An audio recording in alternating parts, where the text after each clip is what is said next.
क्या हुआ? तो सभी को नमस्कार करते, मैं विनोद कुमार सचान और आज आपके सामने प्राकृतिक खेती के विषय पर चर्चा करेंगे। और ये पृथ्वीराज जी हैं, इनका श्रेय है कि आपसे हमको इन्होंने मिलाया, ठीक है ना। तो मित्र, प्राकृतिक खेती का विषय है। खेती हकीकत में, आज मैं कह रहा हूं प्राकृतिक खेती हमेशा से प्राकृतिक रही है। प्राकृतिक खेती का मतलब है प्रकृति की व्यवस्था में की जाने वाली खेती। हम धरती में बीज बोते हैं, बीज को हम जमा नहीं सकते। बीज को जमने का कार्यक्रम कौन कराता है? प्रकृति। हम बीज बो तो सकते हैं, लेकिन जमे या न जमे इसका काम कौन करता है? प्रकृति। फिर पौधा बढ़े, इसका काम कौन करता है? प्रकृति। फिर पौधे में फूल आए, इसका काम कौन करता है? जलवायु, प्रकृति। जलवायु उपयुक्त होगी तभी फूल आएंगे। फिर उसमें फल लगें, काम कौन करता है? किसी पेड़ में हम फल लगाते हैं क्या? प्रकृति लगाती है। हम कितने काम करते हैं? खेत जोतते हैं, और खेत काहे से जोतते हैं? 4 टन के ट्रैक्टर से। हमें खेत जोतना चाहिए बैल से या हल्के ट्रैक्टर से, वो जो 2 पहिए वाला आता है। क्योंकि उसका वजन ज्यादा नहीं होता, वो धरती को कॉम्पैक्ट नहीं करता।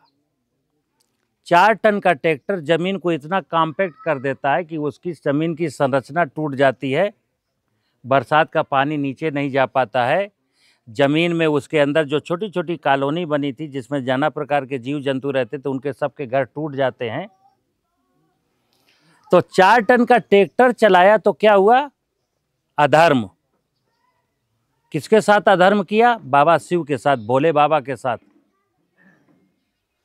तो धरती के साथ मैंने खुराफात किया। फिर मैंने फर्टिलाइजर डाला। तो फर्टिलाइजर क्यों डाला जाता है? उर्वरक डाला जाता है कि ताकि मेरी फसल बढ़वार ले। फसल को बढ़ाने का काम जब फर्टिलाइजर नहीं थे तब कौन करता था? आज के 50-60 साल पहले जब फर्टिलाइजर नहीं थे तब क्या खेती नहीं होती थी? होती थी। और 17वीं शताब्दी में कितनी अच्छी खेती होती थी। आज के मात्र 300 साल पहले तक भारत को सोने की चिड़िया कहा जाता था, भारत को पुरोहित राष्ट्र कहा जाता था। भारत दुनिया भर का 34% खाद्यान्न केवल भारत पैदा करता था। और जानते हो सोना चांदी कहाँ से था? हमारे घरों में। हमारे घरों में सोना चांदी, हमारा अनाज विदेशों में जाता था और वहां से कागज का नोट तो छपता नहीं था। पहले मुद्रा के नाम पर सोना चांदी था, तो वहां से सोना चांदी आता था और किसानों को जिसका जैसा माल था उसको सोने की गिन्नियां, चांदी के सिक्के मिलते थे। तब आज के ठीक 50 साल, 100 साल, 70 साल पहले हर घर में 2-4-10 किलो चांदी और 10-20, 25, 30, 50 तोला सोना हर किसान के यहाँ था। ये जो आधुनिक कृषि आई, ट्रैक्टर वाली, यूरिया वाली, पेस्टिसाइड वाली, इसमें कब हमारा सोना बिक गया मुझे पता ही नहीं चला, और कब हम कर्जदार हो गए पता ही नहीं चला। आज देश के हर किसान के पास 1 लाख का, 1.5 लाख का, 2 लाख का कर्जा है कि नहीं है? सब पे कर्जा है। 5 एकड़ जमीन है और मेरे ऊपर कर्जा है। दुनिया भर को खाद्यान्न खिलाता हूँ, फल खिलाता हूँ, सब्जियां खिलाता हूँ, अनाज खिलाता हूँ, लेकिन मैं कर्जदार हूँ। तो कर्ज से मुक्ति पाने के लिए हमको प्राकृतिक खेती को समझना पड़ेगा। और प्राकृतिक खेती का पहला सूत्र है, आप बीज कहाँ बोते हैं? जमीन में।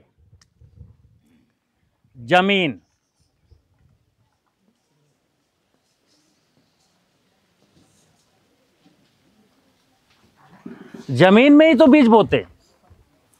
जमीन को क्या कहते हैं? धरती।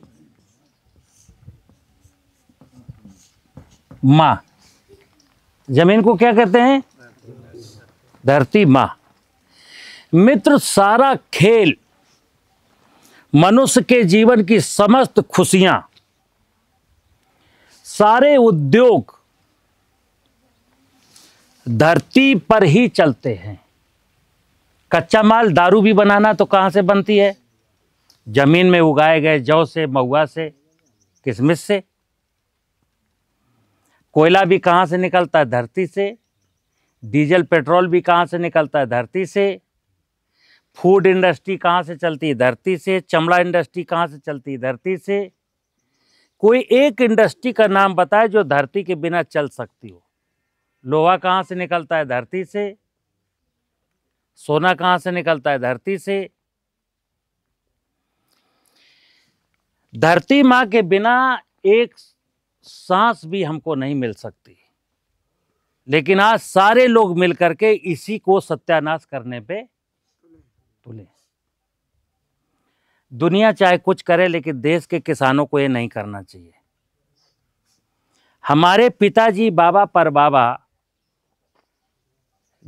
धरती को बनाना, धरती की सुरक्षा करना जानते थे। आपको याद होगा 50 साल पहले, जिसकी उम्र ज़्यादा हो, हम लोग साइकिल से मामा के घर जाते थे तो चक्रोड तो थे नहीं, साइकिल कहाँ चलती थी? मेड़ों पर।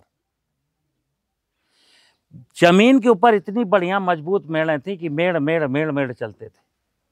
और मेड़ें क्यों थी? क्योंकि वर्षा का पानी रुके।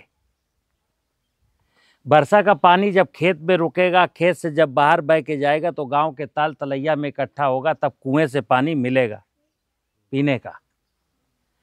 जो पानी बारिश से आया है वो ग्रीन वाटर है। वो हमारी सेहत के लिए, हमारी भी सेहत के लिए और फसलों की सेहत के लिए फायदेमंद है। कौन सा पानी? ग्रीन वाटर, जो बारिश ने दिया है। बारिश का पानी का मतलब, जैसे एक आदमी ने अपने घर में 20,000 की आरओ मशीन लगाई, दिन भर में 25 लीटर पानी फिल्टर कर पाती है बस।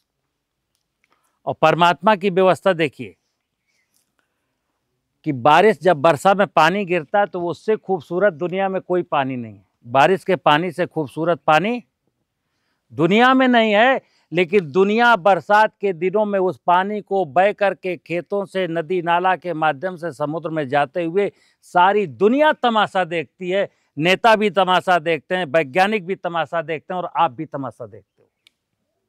क्यों? लोगों ने कहा कि क्यों चिंता करते हो, बोरिंग कर देंगे, नीचे पानी है ना। तो उन्हें ग्रीन वाटर और ब्लू वाटर में अंतर नहीं मालूम। जमीन का पानी जब निकालते हैं तो उसमें खारापन है, उसमें हैवी मेटल्स है। बरसात के पानी में ऐसा कुछ। तो जमीन, धरती मेरी माँ है, वो जिंदा किसकी बदौलत है? सुनना, आपको जिस किसान ने अपनी धरती माता को ठीक कर लिया, उसके हालात ठीक हो जाएंगे, उसको कर्जा में डूबने की कभी जरूरत नहीं पड़ेगी। और जिसकी धरती माँ मर चुकी है, आप कल्पना, आप मत सोचिए कि कौन सरकार आएगी, क्या होगा। कोई सरकार आए या जाए, आपको तो मरना ही मरना है, क्योंकि कोई सरकार धरती माता को ठीक करने वाली नहीं है। धरती माता की सुरक्षा का जिम्मा किसान के ऊपर है। आपका 5 एकड़ जमीन हो या 10 एकड़ जमीन हो, 10 एकड़ जमीन को जिंदा रखने का काम आपको करना है। ठीक है ना? तो सुनना, इसमें क्या क्या होता है।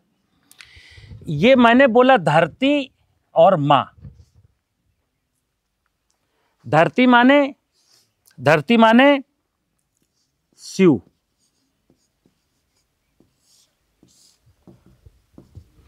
धरती माने शिव। वेद में एक लिखा गया है कि हमारा पिता कौन है? संपूर्ण जीव जगत का पिता कौन है? आदि पिता सदा शिव, जिसको पूरा नाम हटा दिया गया, केवल का है भोले बाबा, भंडारी बाबा, त्रिशूल वाले बाबा, डबरू वाले बाबा, जाने कितने नाम रखे शिव के, लेकिन शिव का पूरा नाम है गायब कर दिया। शिव का पूरा नाम है आदि पिता सदा शिव। सब का पिता धरती है। और मां कौन है? माँ का नाम है पार्वती। पार्वती का मतलब है वनस्पतियां। जितनी भी धरती पर वनस्पतियां हैं, छोटी घास से लेके बरगद का पेड़ तक, टमाटर, मिर्चा, बैंगन, मूली, गाजर, धनिया, पालक, गेहूं, जौ, चना, मटर, जितनी भी हरियाली है वो क्या है? माँ पार्वती। हमको कौन पालता है? माँ। हमको कौन पालता है? सारे जीवन को, जीवों को कौन पालता है? माँ। कौवा को, तितली को, केचुआ को, सांप को, बिच्छी को, गाय को, भेड़ को, खरगोश को, हिरन को कौन पालता है? माँ। माँ माने वनस्पतियां। तो इनका नाम क्या है? आदि शक्ति माँ दुर्गा। शिव का नाम है आदि पिता सदाशिव, माँ का नाम है आदि शक्ति माँ दुर्गा। अब ये विषय हमारे दिमाग से हटा दिया गया। किसी ने कहा खप्पर वाली, शेरा वाली, पहाड़ा वाली, काली मैया, कामाख्या मैया, जाने क्या क्या नाम रख दिए बेवकूफी के। मेन चीज, मैं अपनी मां के ओरिजिनल स्वरूप को भूल गया और शिव के ओरिजिनल स्वरूप को भूल गया। अब सुनना, इनकी शादी हुई थी शिव पुराण में। शिव की और मां पार्वती की शादी हुई थी। जैसे हम लोगों की शादी में कितना टाइम लगता है? एक दिन।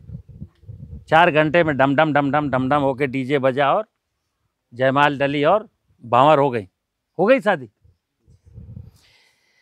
आदि पिता शिव और मां पार्वती की शादी को कितने साल लगे? 3,40,00,000 साल।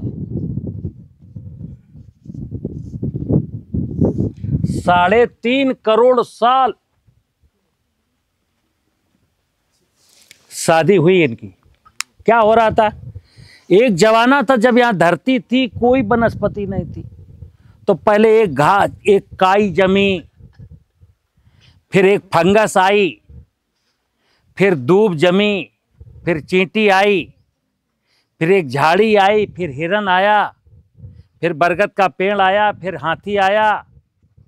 और आपने सुना है 84 लाख योनियों की रचना के बाद मनुष्य योनि की रचना हुई। 3.5 करोड़ साल के बाद फिर कौन आया? अब हम आए हैं, मनुष्य।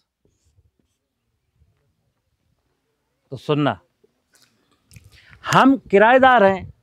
हम क्या हैं भाई? मकान किसने बनाया? ये मकान बनाया लाखों जीवों ने, लाखों वनस्पतियों ने मिल करके, और हम बाद में आए।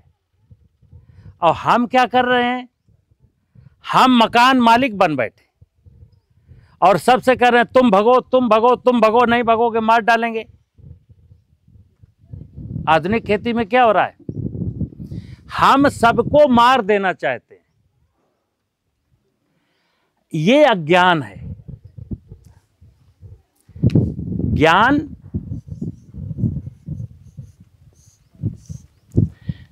क्या है? कि हम इस परमात्मा का जो स्वरूप है, पूरी व्यवस्था है इस धरती पर, जो कुछ भी है किसका है? इस धरती पर जो कुछ भी हमको दिखता है किसका है? परमात्मा का। आपने चींटी बनाई क्या? जमीन आपने बनाई क्या? आम का पेड़ आपने बनाया क्या? सब परमात्मा ने बनाया। और परमात्मा ने आपके कान में मंत्र क्या फूंका जब मनुष्य आया? कि आप मेरी, मनुष्य से कहा कि तुम मेरे सबसे खूबसूरत रचना हो, तुम ज्ञानावतार हो, तुम इस धरती रूपी बगिया के माली हो। और ये तक कहा मनुष्य से कि ये मान लो कि धरती पर अगर कोई परमात्मा का स्वरूप है तो इंसान ही है, तुम ही परमात्मा हो। ठीक है ना? तो परमात्मा क्या कहता है कि अगर मुझको उसने माली बनाया है तो हम इस संपूर्ण व्यवस्था के साथ मिल करके रहें, इसको बिगाड़ने। लेकिन हम क्या कर रहे हैं आज? अच्छा, ये बात जब तक मेरे पूर्वज समझते थे तो उनको कोई तकलीफ नहीं थी। 100 साल पहले कैंसर था क्या? 100 साल पहले कोई शुगर जानता था क्या? किसी को हार्ट अटैक होता था क्या? बोलो। सब लोग हंसते थे कि नहीं हंसते थे? चौपालों में बैठ करके चौपालें लगती थी, सब लोग हंसते थे। आज हर व्यक्ति रो रहा है, हर व्यक्ति रो रहा है। तो क्यों रो रहा है? रो इसलिए रहा है कि मैं प्रकृति की व्यवस्था के खिलाफ चला गया। प्रकृति की व्यवस्था के साथ चलने का मतलब है ज्ञान, और प्रकृति की व्यवस्था के विरोध में चलने का मतलब है अज्ञान। आज हम सब लोग अज्ञान हो गए, अज्ञानी हो गए। अब हम नहीं समझ ही नहीं पा रहे क्या करें क्या ना करें। तो करना क्या है प्राकृतिक खेती में? प्राकृतिक खेती में परमात्मा ने एक और चीज कही है कि तुम कुछ करना या मत करना, केवल खुराफात मत करना। जैसे आज भी एक बाप का बच्चा कोई गलत संगत में पड़ जाता है तो बाप उसको क्या कहता है? बेटा देखो, तुम पढ़ना या मत पढ़ना, नौकरी कर पाना करना, ना कर पाना ना करना, लेकिन तुम खुराफात न करना, तुम्हारा बाप अभी जिंदा है, हम पाल लेंगे। इसी प्रकार परमात्मा ने, ईश्वर ने वचन दिया है कि तुम केवल खुराफात मत करना, तुम खाना और सो जाना, हम तुमको पाल लेंगे। लेकिन हमने कहा नहीं साहब, हम पालो या ना पालो, खुराफात तो हम करेंगे। जमीन में ट्रैक्टर चलाएंगे। और पौराणिक कथाओं में शिव की सवारी कौन है? बैल। हम तो इतने बहादुर हो गए, शिव की सवारी को काट दिया, कटने के लिए मजबूर कर दिया, सड़क पे छोड़ दिया और क्या कहा, ए शिव, अरे बहुत दिन हो गए बैल में बैठते बैठते, अब ट्रैक्टर की सवारी कर। ठीक है ना? समुद्र मंथन के बाद जो विष निकला किसने पिया? शिव ने। विष का मतलब था कूड़ा करकट कचरा, जो भी आपके लिए उपयोगी नहीं हो, गोबर मल मूत्र, ये सब क्या है हमारे लिए विष। तो शिव ने कहा था ये विष तुम हमको देना। हमने क्या कहा, तू ये वाला विष मत पी, ये वाला विष ओल्ड आउटडेटेड हो चुका है, तू इंसेक्टिसाइड पीना, फंजीसाइड पीना, बीडीसाइड पिला तो रहा हूं तुझको विष। तो मैंने उसकी सवारी भी बदल दिया, उसका विष भी बदल दिया। मतलब जो उसको चाहिए था वो हमने नहीं दिया। जैसे हमारा भोजन मुख्य क्या है, इंसान को क्या खाना चाहिए? इंसान का सबसे मुख्य भोजन है रोटी दाल, दूध दही मट्ठा घी, बाद में फल और सब्जी। इंसान आज क्या खा रहा है? Pizza, burger, macaroni, pasta, Rajshri. समझिए बात को। तो आप जब आपको जो मुख्य खाना खाना चाहिए था वो ना खा करके आप दूसरे खाना खाने लगोगे तो आपका शरीर खराब होगा कि नहीं होगा? ठीक है ना? चलिए, प्राकृतिक खेती ही एक विकल्प है हमको हंसने का, हमको धनाढ्य बनने का, हमको कर्ज मुक्त होने का। क्योंकि आज की तारीख में चल क्या रहा है, आज हम इतना ज्यादा लागत लगा रहे हैं, लागत बहुत है, अनाप शनाप लागत है। यानी कि अब हम क्या बताते हैं कितनी लागत है। 4 बार ट्रैक्टर से जुताई करानी, अगर किराए का ट्रैक्टर है तो आप पता है कितनी लागत लग रही है। तो हमें करना क्या है, खेती में आमदनी बढ़ाने का जरिया क्या है? 2-3 सूत्र बता रहा हूं। अगर आमदनी बढ़ानी है तो क्या करना है? लागत कम करनी है। फर्टिलाइजर में, पेस्टिसाइड में, जुताई में, सिंचाई में जो लागत जा रही है उसको घटाना है। कैसे घटेगी? जब धरती मजबूत होगी। जैसे 50 साल पहले का उदाहरण दे रहा हूं, इस पूरे इलाके में जौ, चना, मटर, मसूर, राई, अलसी बोते थे तो क्या पलेवा करते थे आप?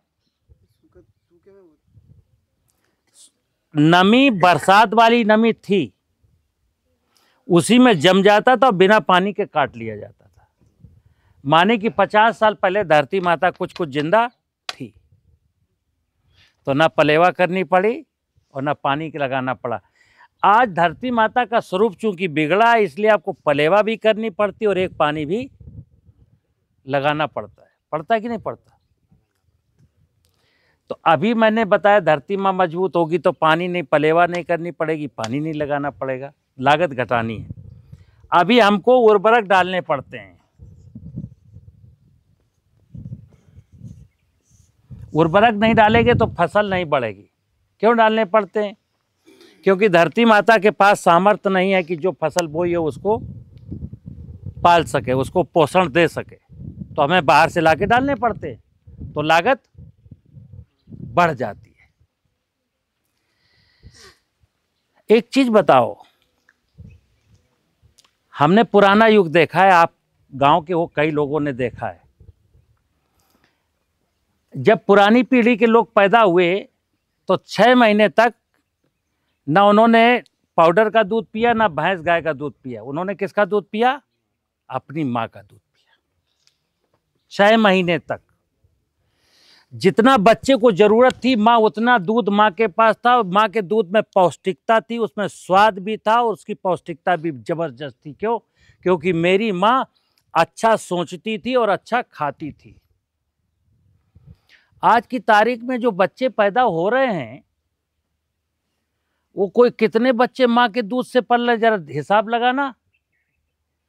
90%, 95% बच्चों को पाउडर वाला दूध, हार्लिक्स, बोर्नविटा के दम पर पल रहे हैं। ठीक है ना? क्यों? क्योंकि आज की जो माताएं जो बच्चों को जन्म देने वाली हैं, उन्होंने ना दाल खाई और रोटी भी गेहूं की खाई, दूध मट्ठा तो पिया ही नहीं, बेच दिया। क्यों नहीं है? वही तो देखना है कि हम जी रहे हैं तो क्यों जी रहे हैं, किस लिए जी रहे हैं। अब बेच इसलिए दिया कि कर्म नहीं करना पड़े।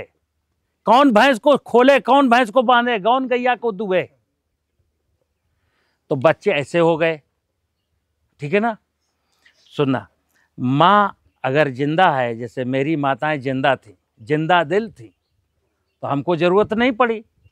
तो हमारे लिए पिताजी ने कुछ बाजार से नहीं खरीदा, तो उनके पैसे बच गए। और आजकल का जो जिसकी पत्नी ने बच्चे को जन्म दिया, छोटी सी आमदनी है, उसका आधी तनख्वाह तो हार्लिक्स और थ्रेप्टिन और इसी में चली जाती है, और बैठ के रो रहा है। ठीक इसी प्रकार ये धरती माता अगर ये मजबूत होगी तो आप समझ लीजिए हमें कुछ जरूरत नहीं है। अब ये मजबूत कैसे होगी? 3-4 काम करने। इस धरती माँ में एक पदार्थ है जिसको हम कहते हैं ह्यूमस।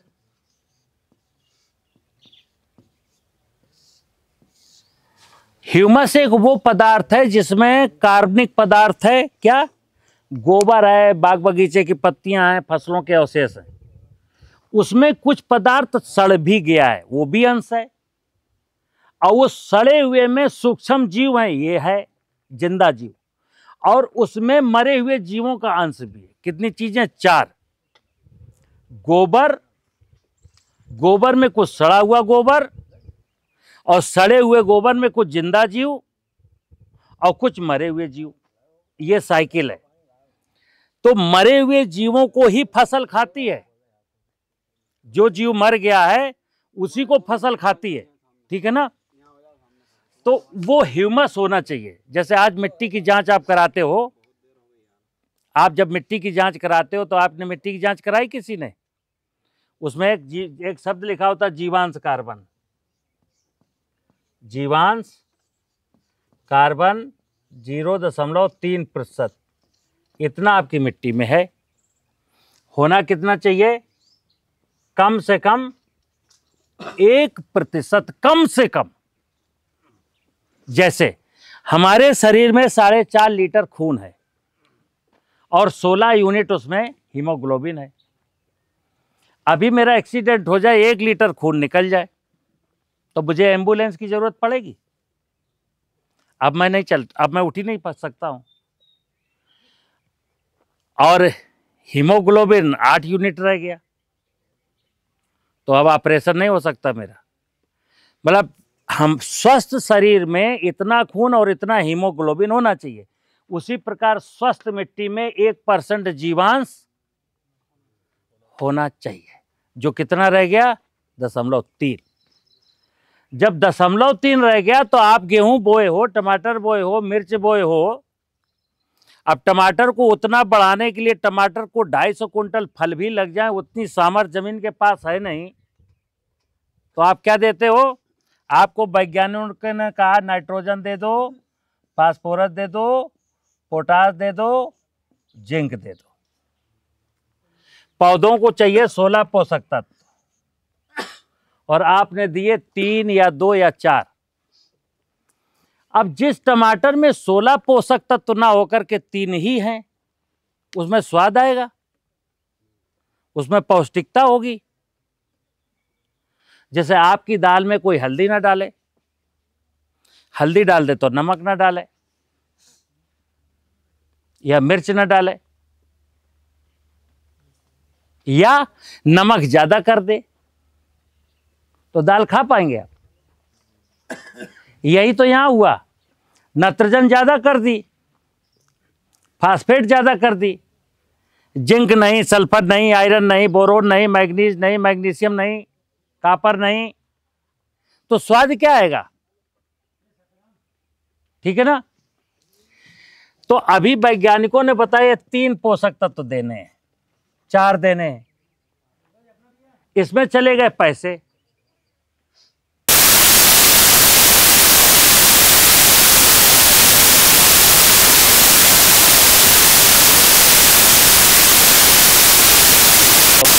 दूध बेच के दारू पी लेते।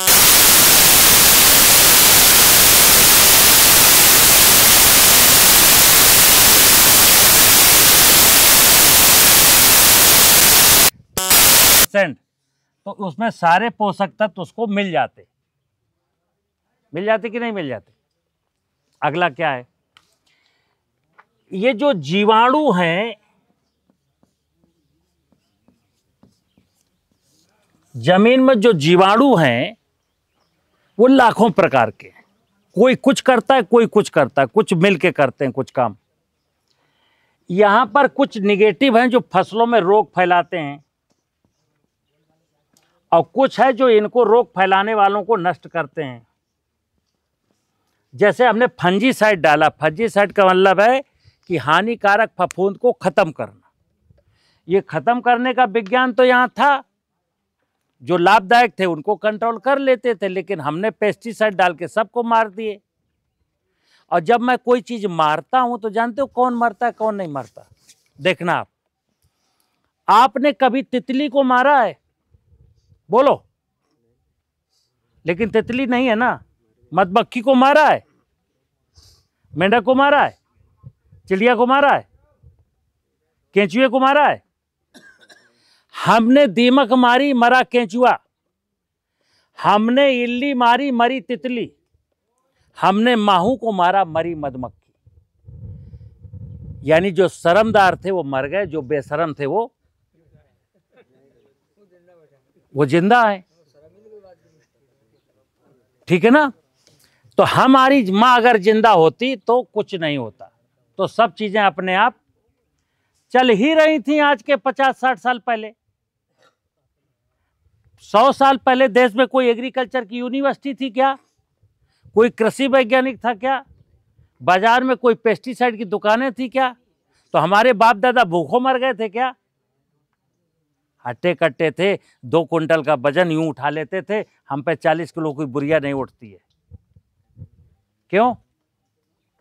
क्या खाते हैं आप?